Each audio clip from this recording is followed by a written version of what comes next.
Senior Fellow for the Foundation of Defensive Democracies, defenddemocracy.org, counterterrorism expert and friend of the show, David Gartenstein-Ross. Good morning, sir. How are you? I'm doing well, John. It's always a good day whenever I'm on with you. Thanks so much. Let me start here. I have a couple of different stories I want to run through, and actually a new question that just popped up as I was looking at one of these. But first off, I have a story here about the U.S.-led warplanes continuing to go after ISIS, their most devastating weapon. But it lists on here a term that I haven't heard before. It's probably not that big of a deal, but I figured I'd ask you. It says the Islamic State extremist group ISIS, ISIL, or Daesh, D-A-E-S-H. What is that? It stands for Dawlat al-Islamiyya fi Iraq wa Sham. Okay. It's the Arabic acronym for ISIS. Is this something new? Is there any importance to it at all? This has always been the case that their Arabic acronym is Daesh. I just went over. I mean, quite literally, the words that I said in Arabic mean the Islamic State of Iraq and Asham, or the Levant. Some people say that think that it's an insult to call them Daesh, that they don't like it. I see no evidence that they actually dislike being called Daesh, but some analysts argue that it's insulting to them and so that we should use that terminology. There hasn't been much coverage at all on what's been going on in Syria and Iraq in our fight against ISIS. It was talked about a little bit during the GOP debate, but not in great detail, nor should it be at this point in time. But I definitely wanted to get an update on what was going on the ground in Syria and Iraq. I do have the story here about U.S.-led coalition forces launching an airstrike going after a facility that's being used by ISIS to produce these vehicle-borne improvised devices that apparently are incredibly devastating. Can you give us an update on what's happening in Iraq and, I guess, subsequently Syria as well? Yeah, it's a mixed picture. Let me talk about the mixed picture and then what that means. Okay. By mixed picture, ISIS has lost some ground. They've lost about 10% of the territory that they held at their peak, and they've increasingly been challenged in multiple ways, including some of the Kurdish groups that they brutalized are now advancing against ISIS's own capital. But the bigger picture is that it's very mixed in that ISIS is still able to mount offensives. They can still capture territory even when they're up against the United States and the entirety of the coalition that's been assembled against them. And to me, the fact that it's back and forth and somewhat of a stalemate means that really we're not doing our job. The U.S. is not doing its job. In many ways, this is a fight that it seems that the coalition just isn't fighting to win. The U.S. has very limited rules of engagement. For example, ISIS convoys that are transiting through the country, we can only bomb them if it's clear that they're headed for combat. If they're just transiting around and they're not headed for combat, we can't do so. The rules of engagement are very, very limited, which means we're not inflicting the kind of attrition on them that we could.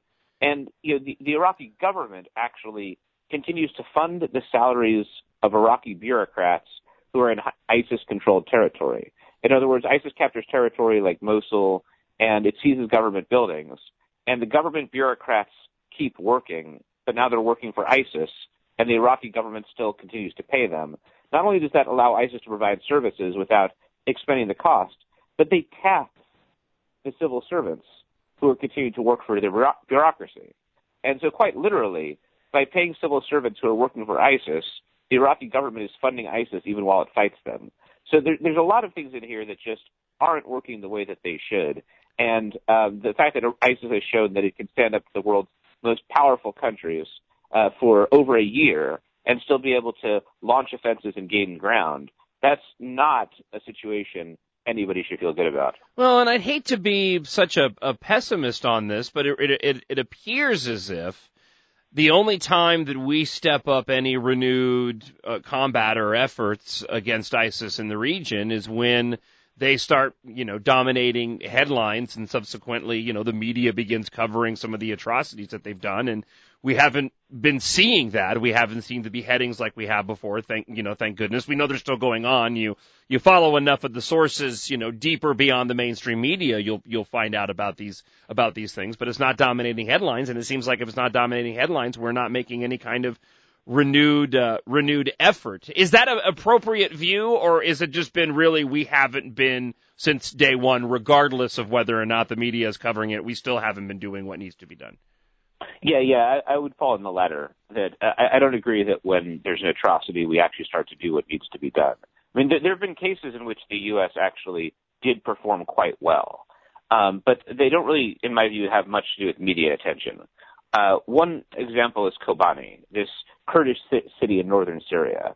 It looked for a long time late last year that ISIS was going to overrun Kobani, and the U.S.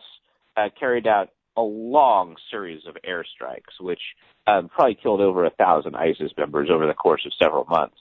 And eventually, Kobani was saved from ISIS. Now, what happened is it wasn't so much that the media was paying attention and so the U.S. did well, but rather that ISIS played directly into the U.S.'s strengths, and they played against their own. They tried to advance like a conventional military on the city, and when they did so, two things occurred. One is it made them fairly ready targets against U.S. air power. And the second thing is it played into the U.S.'s rules of engagement.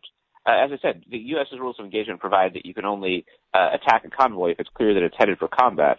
And the ISIS forces that were moving on Kobani, there was literally no other reason that they'd be there than to attack Kobani. So it was really ISIS's errors that played into what we were good at.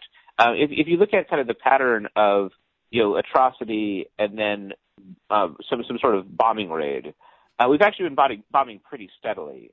It just tends to get reported more directly after ISIS commits an atrocity. But CENTCOM, day after day, releases a list of targets that it had bombed the previous day against ISIS. There was a Syrian expert who essentially was in charge of antiquities in Palmyra, ended up being murdered by ISIS. And this is one of those stories where, you read it and it's hard to understand because I think, not knowing the culture of the region and how historical these ruins were. I mean, he died protecting them, did not want to essentially give up, didn't want these destroyed and died because of it. And I think there's a disconnect, for a person like myself who doesn't understand what life must be like in that region. But what does this murder mean for the people in that area? Does it bring more people to ISIS? Does it grow more opposition to ISIS? Is this a big deal in the region to have a person like this killed by the hands of ISIS? Well, really, it's an example of the face of the enemy. One thing that's important to add to this story is that he was 82 years old, right? This is not some young guy who was protecting the ruins. This was an 82-year-old man. I was actually just having dinner 2 nights ago with a Syrian colleague of mine. He was born in Damascus and was telling me about how he used to always go to Palmyra, about how he and his family loved it. Like growing up, he would go to Palmyra. There was a hotel there amidst the ruins. And you'd get up in the morning. It would tell you just how beautiful the site was, just what a part it was of his upbringing. It would be, similar to some of the ancient sites. Like here, I'm on the East Coast, and some people will take their kids to see the Gettysburg battlefield, sure, or some of the other Civil War sites. I mean, it was a very big part of the culture and cultural activities. I mean, and for those of your listeners who've been to like Europe. If you go to Italy, for example, Roman ruins are ubiquitous, and they're something that we visit, and it's it's a part of our history. That's what Palmyra is, and this is, it's a particularly brutal execution because his only crime was being an archaeologist and a student of the history of Syria. One of the reasons why ISIS tends to smash history is they regard a lot of aspects of history as heretical. For example, the statues of Buddha that the Taliban destroyed back in 2001, called the Bamiyan Buddhas. Those, representative statues of human beings to the Taliban, those were basically polytheistic. They negated the oneness of God. Whereas the Palmyra ruins, there's nothing. People didn't worship them. They weren't a site of some sort of heresy, even from ISIS's perspective. Right. It's a group that imposes control, and it will kill the old and the young alike. Lastly, David, before we let you go, an ISIS affiliate claimed responsibility for the Cairo bombing, left 29 injured. Interesting as I'm working through the story here, Egypt has seen a surge of assaults on security forces since the military overflow of their Islamist president.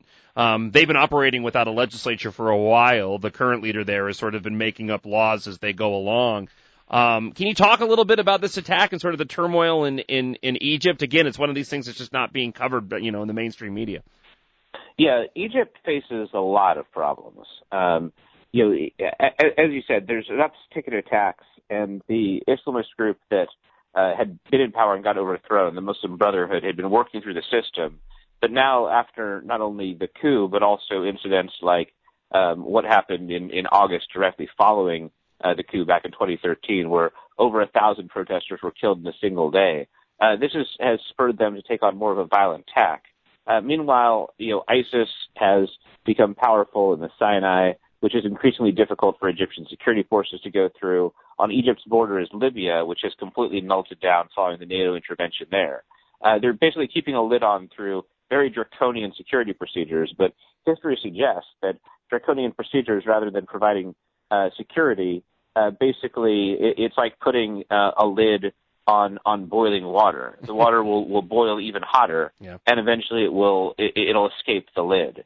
And so it's a situation that is in my view growing increasingly perilous, as is the case for the entire region. This is a region that is utterly aflame, utterly broken, and really the region breaking is a post-2011 phenomenon. David Gartenstein-Ross, as always, thank you for the time and the insight, sir. It's great to talk to you, and we'll get you back on again real soon. Have a great weekend. You too, John.